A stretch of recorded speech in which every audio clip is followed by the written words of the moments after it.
सावधान अर्जुन।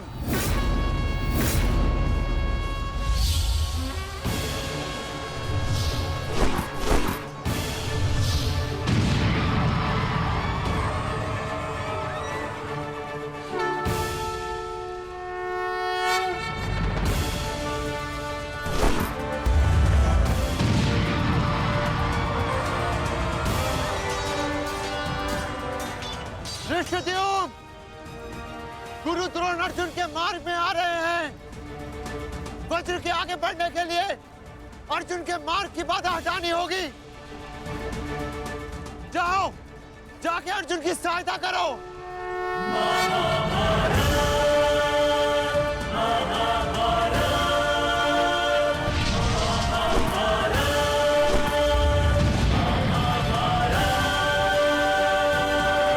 सारथी, रथ आगे लो।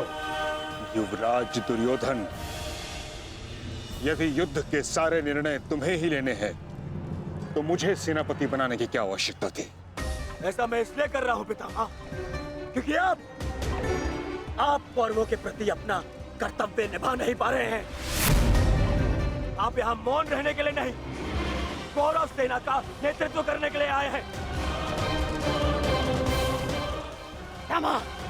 पांडव सेना हम पर हावी हो रही है और पांडव सेना पर आक्रमण करने के लिए आप हमें रणनीति क्यों नहीं बता रहे हैं? बताइए। स्मरण है ना पितामह आपको, यदि दुर्योधन के रथ की पताका अर्जुन के हाथ में लग गई तो हम ये युद्ध हार जाएंगे महामहिम,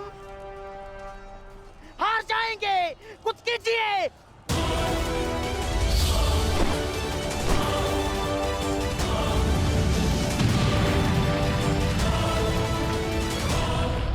युवराज को मैंने ऐसे व्यर्थ वचन लेने के लिए कदापि नहीं कहा था।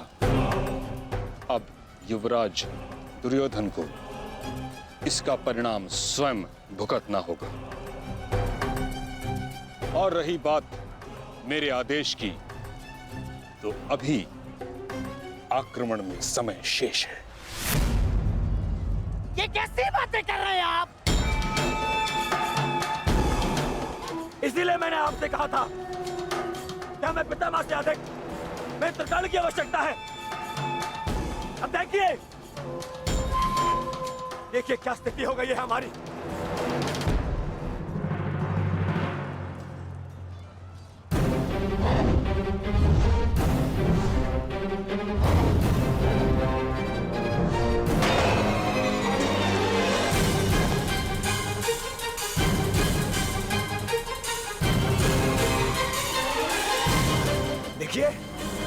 देखिए कैसे मौन खड़े,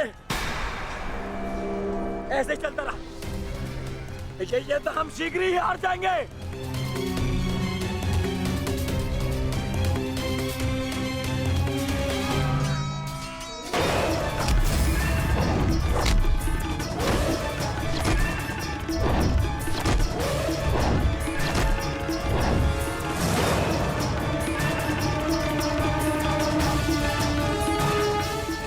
मेरे पिताश्री के पास जाकर पुनः युद्ध कला सीखो भीम। स्मरण हो रहा है कि प्रतिशोध की आग में तुम युद्ध कला भूल रहे हो। यदि तुम मेरे हाथों जीवित बचकर शोध थामा तो मैं अवश्य ऐसा करूंगा।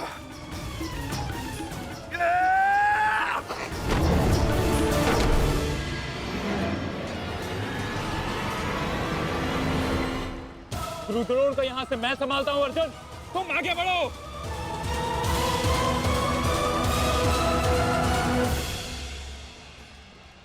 आगे बढ़ने का समय आ गया है पार्थ। द्रोणाचार्य के साथ युद्ध करके हमारा समय व्यर्थ हो रहा है। हमें अपने वज्र को उचित स्थान पर पहुंचाना अति आवश्यक है पार्थ।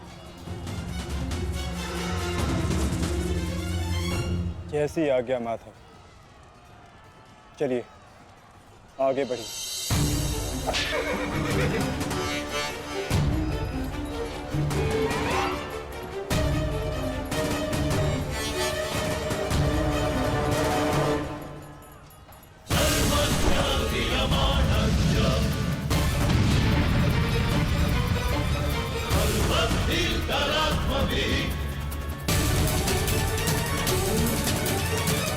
मेरे होने वाले सम्राट, शत्रु का वज्र आगे बढ़ा है।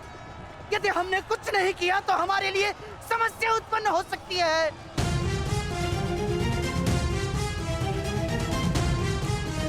कुछ करो मेरे होने वाले सम्राट। काश भी मेरा मित्र मेरे साथ होता। मुझे तुम्हारी आवश्यकता है मित्र, आवश्यकता है तुम्हारी।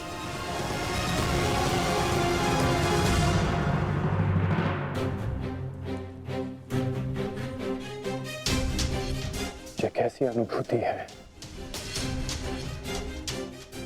ऐसा प्रतीत हो रहा है जैसे मेरे मित्र को मेरी सहायता की आवश्यकता है।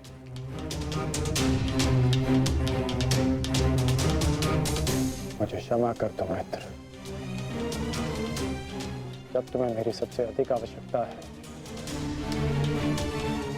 तभी मैं तुम्हारे साथ नहीं हूं।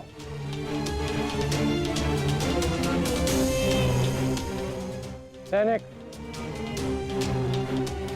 जाओ जाकर पता लगाओ कि युद्ध में क्या चल रहा है। जो आज्ञा महाराज।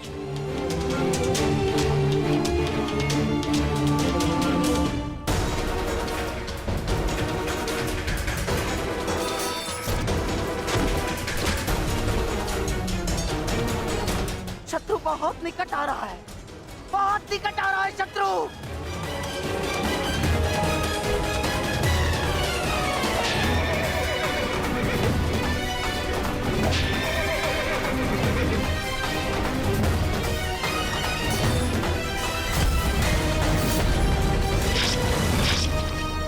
माधव,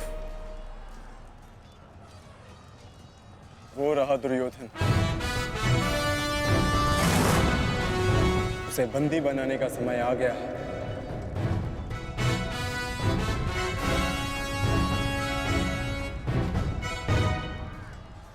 शत्रु निकट आ गए हैं दुर्योधन, आ गए शत्रु निकट। अब आक्रमण का समय आ गया है।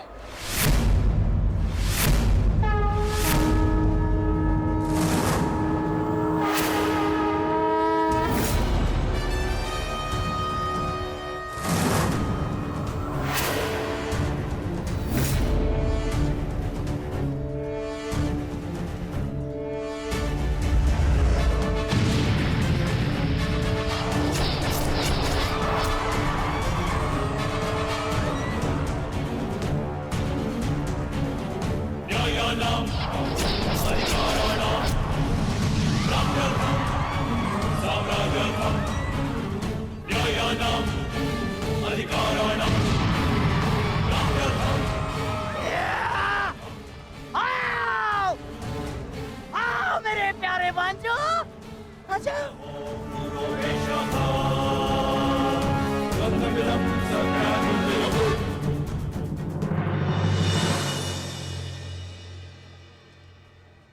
महामहिम भीष्म ने सर्वतोभद्र व्यूह की रचना की है महाराज। वो वज्र व्यूह को ध्वस्त करने का प्रयत्न कर रहे हैं। उस ओर से सेना का नेतृत्व कौन कर रहा है संजय? व्यूह को ध्वस्त करने का प्रयास कर रहे हैं। इस सेना की टुकड़ी का नेतृत्व कौन कर रहा है? कौन?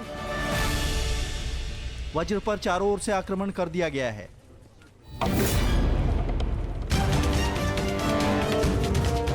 पितामह की सबसे प्रभावशाली तकनीक।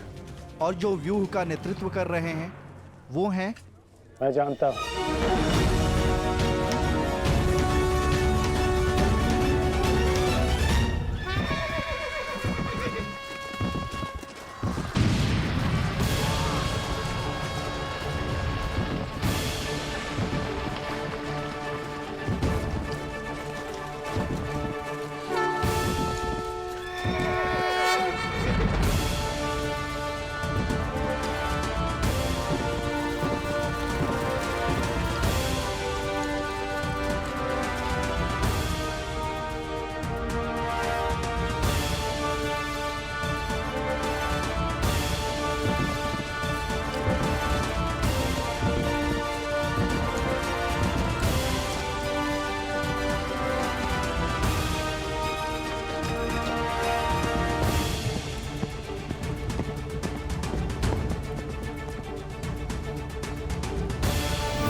जैसा पिता वैसा पुत्र। अद्भुत वृषसेन। सब पिता वैसा पुत्र। अद्भुत वृषसेन। सत्य कहा दुर्योधन, सत्य कहा तुमने। जैसा पिता वैसा पुत्र वृषसेन। अद्भुत योद्धा है वृषसेन। कर्ण नहीं है तो क्या हुआ, वृषसेन है ना हमारे पास। वृषसेन लड़ो।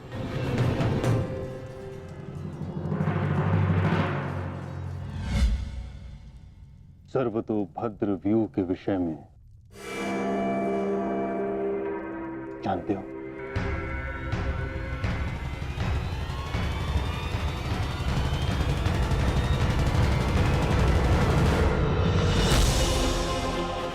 जी महामहिम, पिताश्री ने आपकी इस रणनीति के विषय में अवगत कराया था। इस व्यूह के अनुसार शत्रुओं के अधिकतर व्यूह को तोड़ा जा सकता है। और क्या जानते हो? इस रणनीति के अनुसार एक ही समय में चारों ओर से शत्रु व्यूह पर आक्रमण किया जाता है और सेना को छिन्न भिन्न करते हुए मध्य तक पहुंचा जाता है ताकि शत्रुओं को कहीं से कोई सहायता न मिल सके। परंतु सेना का नेतृत्व तो केवल एक कुशल योद्धा के हाथों में होना चाहिए। और वो योद्धा ऐसा हो शत्रु जिसका अनुमान भी न लगा सके। उसकी युद्ध शैली कभी पहले देखी न गई हो।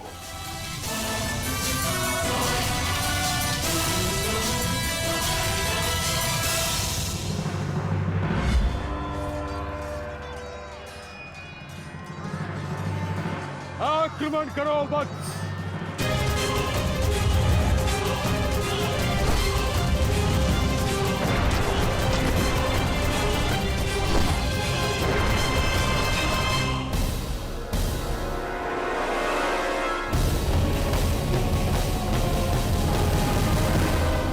युद्ध भूमि में अब क्या हो रहा है संजय? महामहिम भीष्म के आदेश के अनुसार अंगराज कर्ण के पुत्र वृषसेन सर्वतोभद्र व्यूह का नेतृत्व कर रहे हैं महाराज। वज्र व्यूह पर चारों ओर से आक्रमण करके कौरव सेना पांडव सेना पर हावी हो रही है महाराज।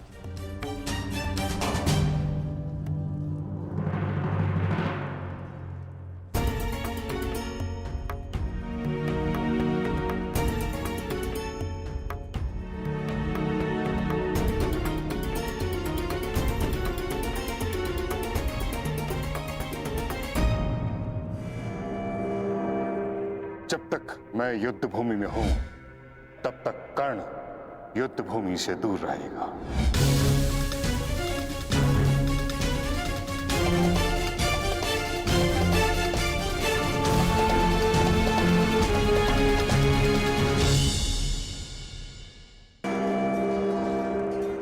विश्वसेन के अप्रत्याशित आक्रमण से हमारी सेना को भारी क्षति पहुंची। वासुदेव, अब हमें क्या करना चाहिए? विपक्ष ने वज्र को तो रोक दिया, परंतु वज्र की नोक अभी भी प्रहार करने में सक्षम है धर्मराज। तुम समझ रहे हो ना पार्थ?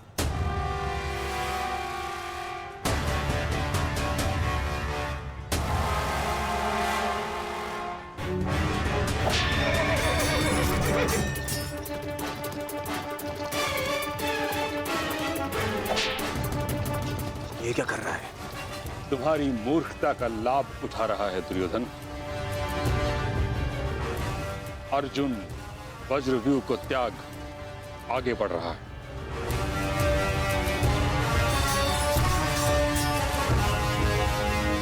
हमने उनके वज्रव्यूह को तो निष्क्रिय कर दिया है दुर्योधन, परंतु अर्जुन ये जानता है कि तुम्हारे रथ पर लगी पताका यदि उसके हाथ लगी तो यह युद्ध समाप्त हो जाएगा। इसलिए उसका लक्ष्य केवल तुम हो। वो सब छोड़िए पितामह, अर्जुन को रोकने का उपाय सोचिए। इसका उपाय है मेरे पास। पार्थ, वो देखो, गंगा पुत्र तुम्हारी ओर तुम्हें रोकने आ रहे हैं। उनसे द्वंद्व करके हमारा समय व्यर्थ होगा और सूर्यास्त होने में बस कुछ ही समय शेष है। पार्थ,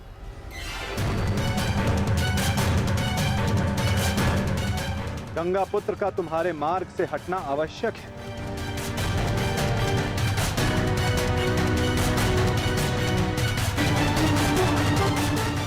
संकेत भेजो पार्थ कि कोई और इन्हें रोकने आ सके।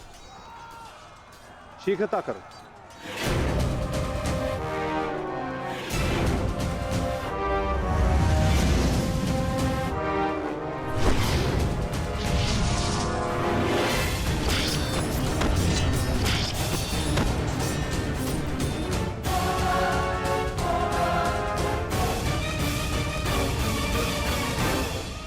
परंतु पितामह से द्वंद्व करेगा कौन?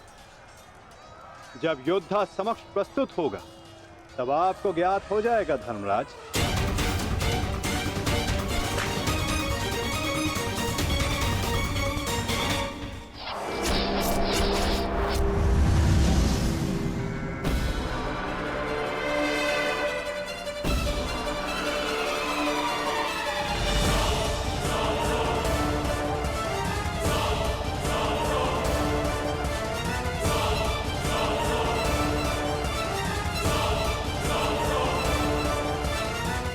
यह अर्जुन नहीं, कौन है?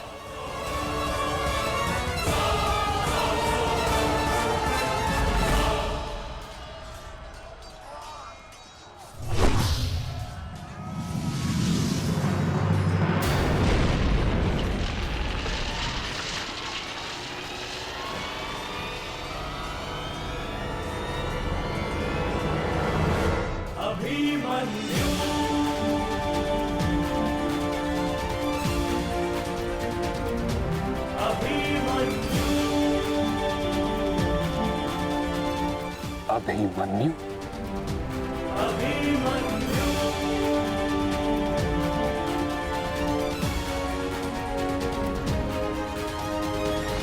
प्रणिपात प्रपितामह। कल्याण हो पुत्र।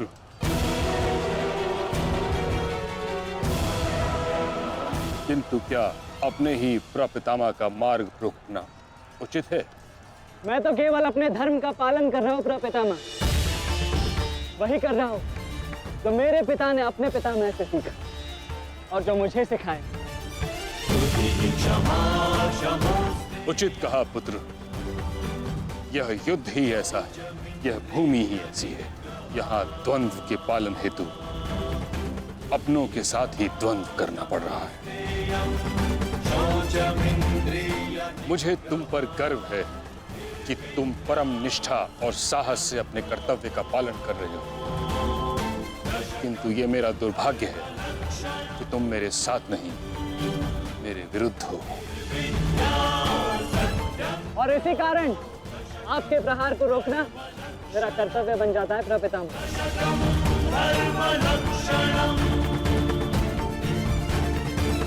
लगी हस्तिनापुर की पताका को मैं अपने अधीन कर लूंगा। तो यदि तुम ऐसा करने में सफल रहे तो मैं वचन देता हूँ, मैं स्वयं इस युद्ध को यही समाप्त कर दूंगा। आक्रमण!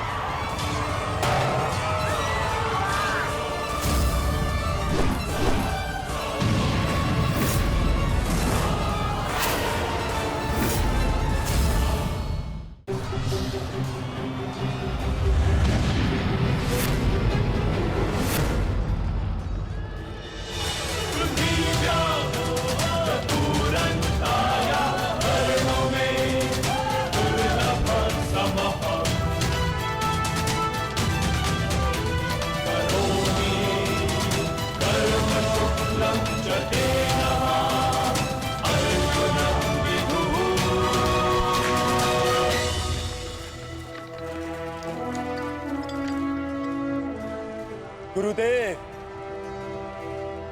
युद्ध से पूर्व एक शिष्य के लिए उसके गुरु का आशीर्वाद लेना अनिवार्य है।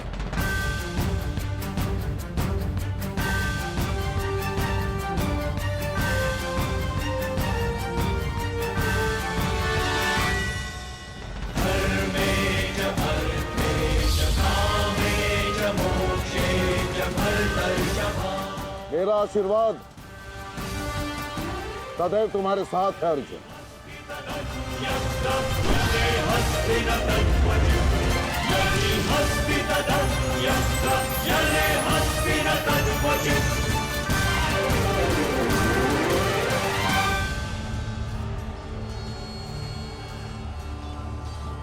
कभी अनुमान नहीं लगाया था गुरुदेव, जिससे युद्ध कला और धनुर्विद्या सीखी, एक दिन उसी के विरुद्ध इसका उपयोग करना पड़ेगा। तुम केवल अपने कर्तव्य का पालन करो अर्जुन। ये युद्धशाला नहीं, ये समस्त युद्ध भूमि है।